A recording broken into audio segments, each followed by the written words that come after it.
Well, welcome back to another Dynodaze video. Oh, I love a Civic FN2, and that's because I've got one. But this one is a customer's. He's just had a CPL big bore induction kit fitted by our Jensen, and now it's time to get some ecutek mapping done. Now, this is still on a stock manifold, stock cat and stock exhaust system, so we're not really sure what power, certainly what peak power we're going to make, but we're going to find out. So here we go.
Okay, Civic FN2, pretty run-of-the-mill stuff for us today. So we fitted a CPL induction kit, well done Jensen.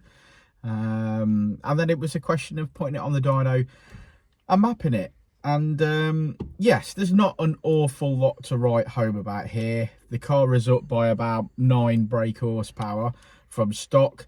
It's got one modification. It is the CPL induction kit, but as Richard will probably explain now, the quicker you fill up that exhaust system. Yeah, I mean, basically, if you look at the very peak top of the graph, it did make slightly more power with the CPL induction kit on its standard map file. But there's two things for that. One, obviously they run leaner because obviously you made modifications and you're not there, so you obviously put a bit of fuel back in there. Secondly, you cut VTEC in earlier, which then you make a little bit of power in the mid-range, which we have. And then once that exhaust's full, it's full. So it fills up faster, so therefore you tend to lose a little bit at the top end. This car is crying out for more modifications. I think he's only bought the car a couple of weeks ago. You wanted a health check, and there's some areas that need addressing. Personally, myself, like safety, like brakes. It's got a significant oil leak that needs addressing and stuff like that. Off the sump, it looks like they've cracked it around the sump bung, put some JB weld around there. Though obviously it's sort of sealed it, but it is still dribbling. It needs little bits like that doing on it. So, you know, they've put one... I mean, that is the point in the health check. Yeah, it is the point in the health check. We do a lot of health checks, don't we? And the reason for that is people want a shopping list of where they should spend their money wisely next. Unfortunately, he has got... They have done some work. They put 2 new front shocks on, 2 new anti-roll bar links on. So some maintenance has obviously been done. The front brakes really need changing and sorting. Backing plates missing on this, on the driver's side. It's got one on the passenger side, 2 backing plates on the rear. It's had a new rear axle, but they didn't do stub axles and do backing plates. They fitted 1 new shock and didn't fit another new shock. Both rear springs are heavily corroded. So it's like there's some areas that he just needs a little bit of attention to get the car up to par for what I would say normal day-to-day running first, his exhaust is blowing and it is due a new one. Yeah, it's rotting. It's rotting for sure. But I think that'll sort of all come together, I think, and then obviously get that done. Yeah, I know that. I mean, that again, like I say, that's the point of our health checks. When we see these cars, we know the areas to look at, and we know exactly. That's a lovely tone. That's the doorbell at home. Oh, is it? Yeah. Oh, okay. That's his doorbell at home. I'm not posh enough to have one of those things. Mm. But yeah, so there is a shopping list moving forward for him. But you know, it's the best way of keeping the cars on the road. These are preventative maintenance things sometimes, and sometimes you just need a set of discs and pads. So I think we'll see the young man again. It's a beautiful car, and I'm sure moving forward he will continue to make progress. Yeah, for sure. I think a nice, if he wants to keep it legal, nice Piper manifold and sports cat and a nice Tegra 70mm on this will really wake it up. You know, and then obviously if he wants to go further he can, but that's definitely where I'll be doing. Do the maintenance bits, put an exhaust on it, make the most of obviously having the map facility now, and yeah, see how he gets on with it. Fantastic. Right, on to the next car. Should we have a look at that graph? Oh yeah, let's look at the graph first, then on to the next car.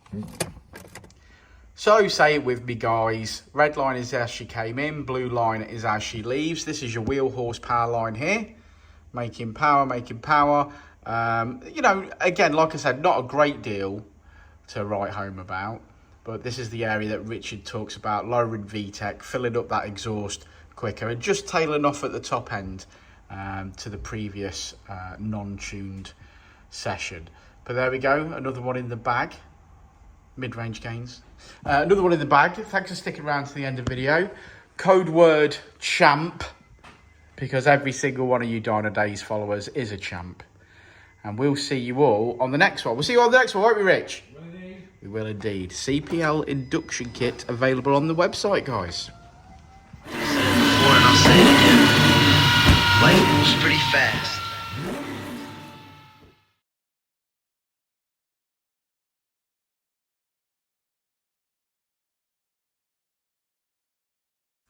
Hey, it's your boy Danny at Dynodaze. Just to let you know, every last Saturday of the month is a Honda meet at Dynodaze.